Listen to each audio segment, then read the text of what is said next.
our local edition on the Central Coast. I'm Brad Pomerance. We are joined by the mayor of Arroyo Grande. He is Jim Hill.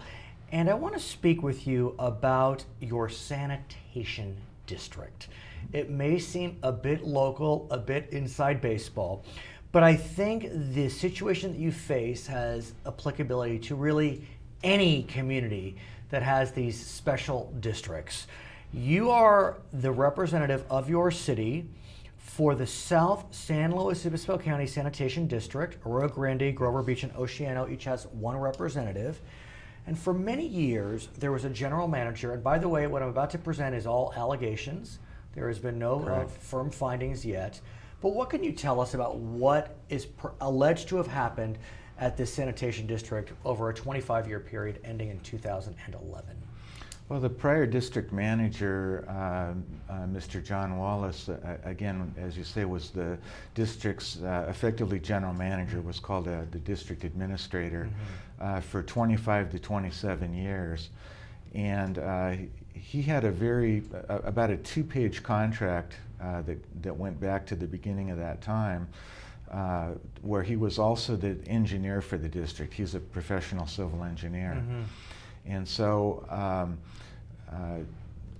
as he was serving as the district administrator, his civil engineering company grew in size and in fact changed from Wallace and Associates to what's called the Wallace Group.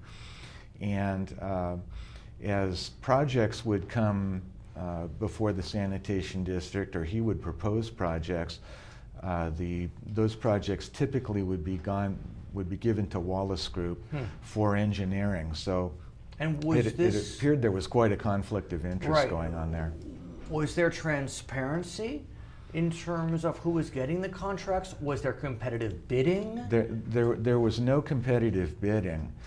Much of the work was just passed through directly to his company. But did the board, the three members from Arroyo Grande, Grover Beach, and Oceano, were they aware this was happening? At that time, there was not continuity on the board. I see. The mayor of Grover Beach at the time rotated among council members, so the mayor was their representative to the board for a year. For a year, and then another person would come on the board as they took their turn to be mayor. And same with Oceano CSD. Same with Oceano CSD. Rotating presidency. Rotating presidency, usually on a one-year basis. Right. Your predecessor did enjoy some continuity on the sanitation district. Yes. But again, we don't know how involved he was or wasn't in the day-to-day contracting decisions. Correct.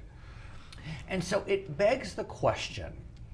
We have these special districts up and down the state. Yes. You know, in Paso Robles, they're looking to start a water district.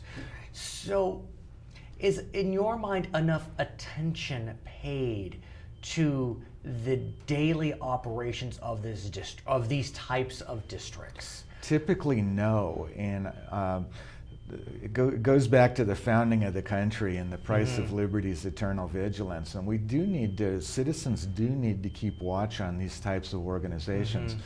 And if you stop to think about it, you know, where would conflicts of interest typically arise, or things tend to go south? Would it be in a San Luis Obispo, where many of the citizens pay attention all the time, or these small districts? But that's the challenge. I mean, you often see watchdog groups.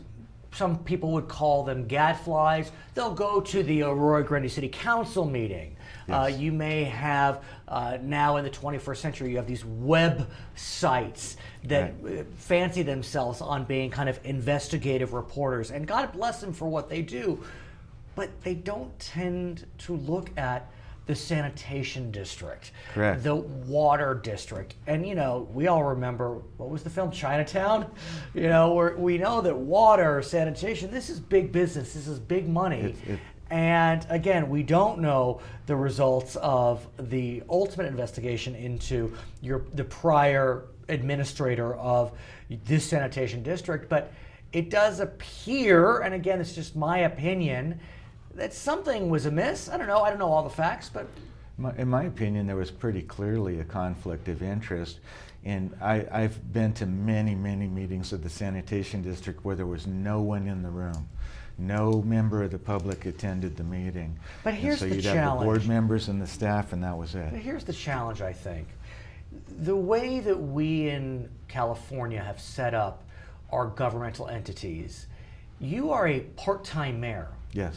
You are a part-time member of the South San Luis Obispo County Sanitation District. Correct. You have a full-time job. Right. How are you, as an elected official, supposed to engage in the policing that I think people think is going on? But it can. I mean, this is public knowledge. I mean, how much do you make being mayor of Arroyo Grande? $375 a month. How much do you make being a member of the South San Luis Obispo County Sanitation District? About $200 a month. Yeah, so I mean, you got to get a full-time job, and you have one, right. and it's yes. a very important one, Diablo Canyon. You know, we need you to be there to keep us safe. So, you know, are we setting ourselves up, we as Californian citizens, for these types of shenanigans, assuming there was wrongdoing? Well, there's it takes a lot of time, a lot of reading, and a lot of time, of course, to keep up with it. But we have had good people. Former Mayor Debbie Peterson of Grover Beach was on the Sanitation District Board and carried on after I went off the Sanitation District Board, and she pieced together a number of things. We each have different points of view that we bring. She was more attuned to the finances of it. I was attuned a little bit to the engineering parts of it. But see, here's the problem, in my mind. Debbie Peterson, I believe she's a real estate broker. Yes. So her hours are her own. Yes. So God bless her that she could find the time to do that. But not everyone has flexible hours like Debbie Peterson. You don't.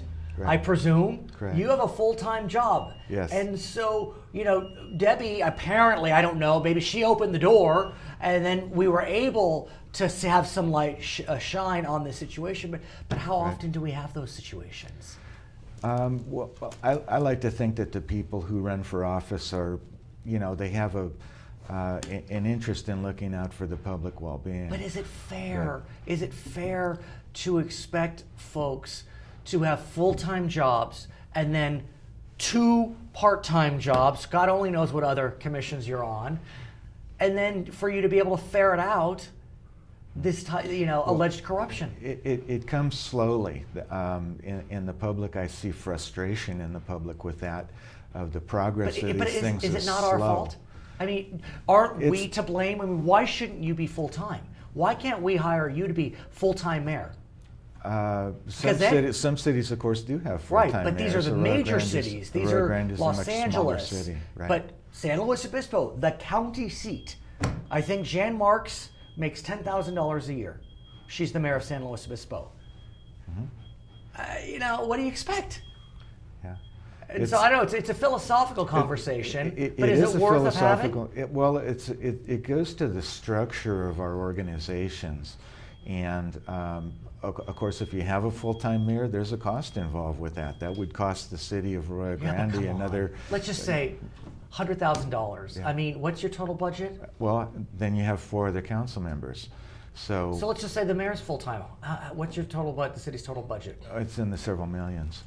I don't know. I mean, I'm not necessarily advocating, but I just wonder. But it's the kind of discussion that the public needs to have. I just wonder. And look for ways that we can improve our Thank you for bringing this to our attention. organizations. I want to hear what happens as this investigation continues. He's Jim Hill. He is the mayor of Arroyo Grande. He is a member of the South San Luis Obispo County Sanitation District and so many other boards, I'm sure. My name is Brad Pomerance.